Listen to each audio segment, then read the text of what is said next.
So you're young, gifted, and openly LGBT, and you're looking for a job.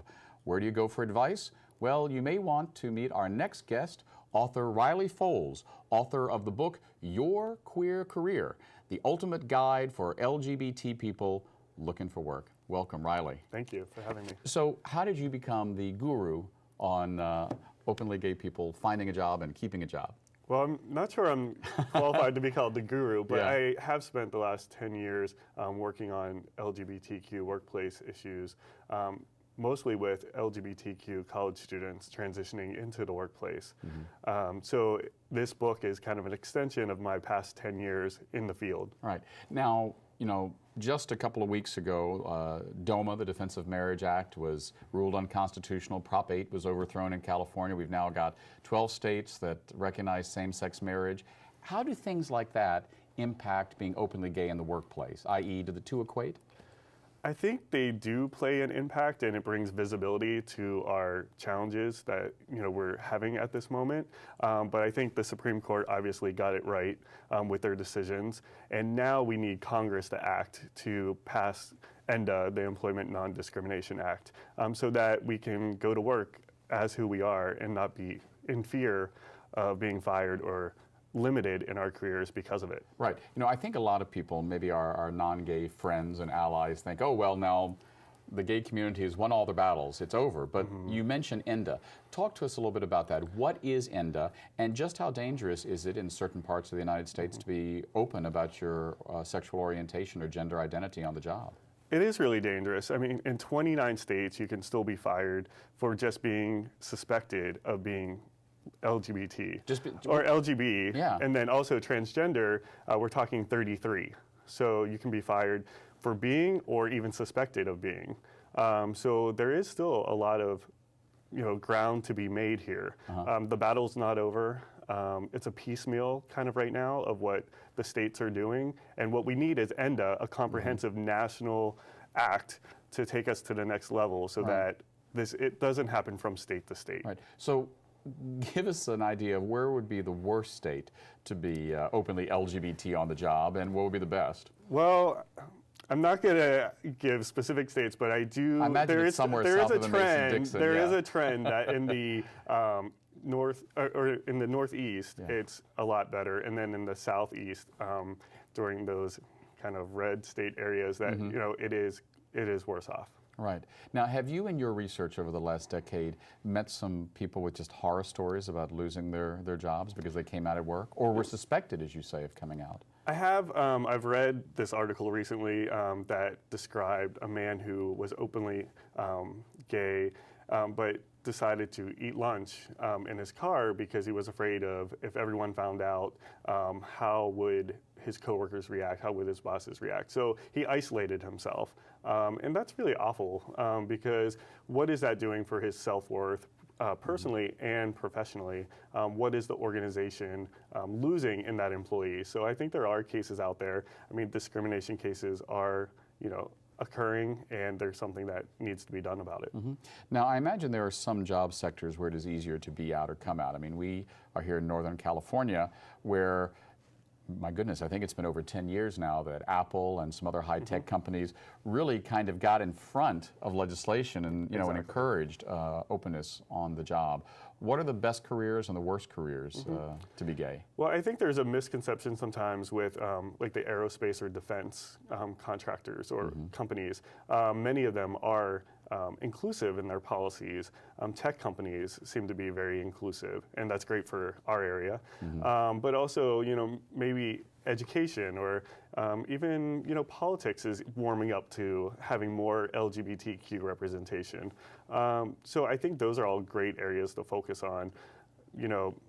It all depends on the individual and if they're willing to go in and be themselves in the workplace. You mentioned politics. We both share something in common. We both spent a lot of time in D.C. You recently moved here to the Bay Area from Washington. I lived in Washington for 8 years. And I remember we used to call them Hill Queens, straight by day and gay by night. And I mean, I don't know about you, but I knew a lot of White House staffers who were gay but didn't feel they could come out, and people on the Hill. I mean, we have a president of the United States that's now pro-marriage equality. Is Washington, D.C. still one of the most closeted cities in the world? It may be, but I think there's, especially with the younger generation, there is this more acceptability of being who you are and carrying that out during the day and the night, let's say. So I think, and there's mechanisms involved. There's groups, GLIFA and other organizations built in within the system to kind of have a support network. So I think it's grown. And what does GLIFA stand for? The Gay and Lesbian. In the federal government. So it's LGBT federal employees. Right, so it gives them a place to kind of voice and to be supported. Right.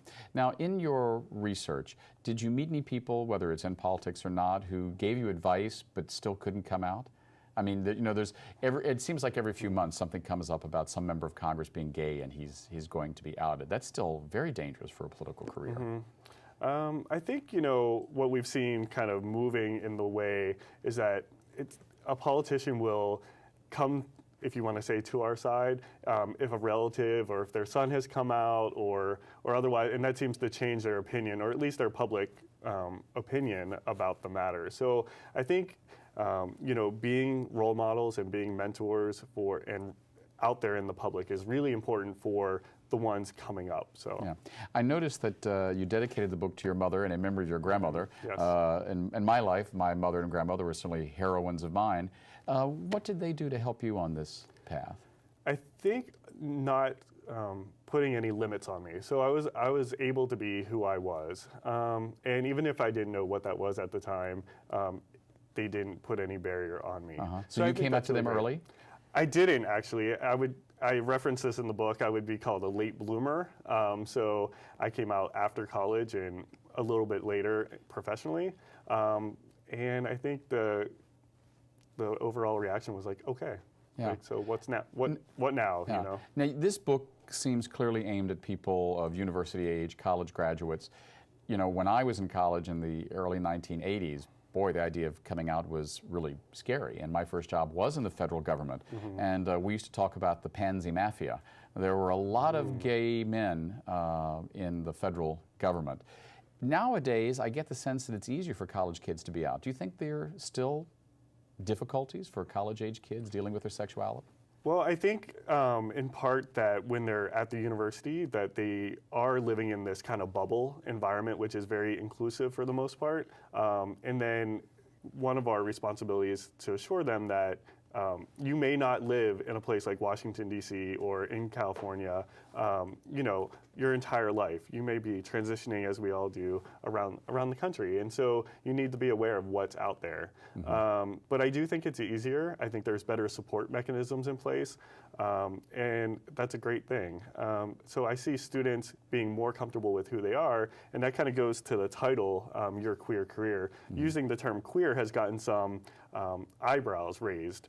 And really, this generation, this Gen Y, has reclaimed that word as a positive one. And so I wanted to use my influence to carry that positive term forward. So that's why we chose that title. In our last few moments, talk to us about ENDA. Are we going to get it, and how long is it going to take, and how do we get there? I hope so. It's been since 1994 since it was first introduced. So almost 20 years. Long time coming. So it's been introduced by bipartisan support this time, and so hopefully that will help.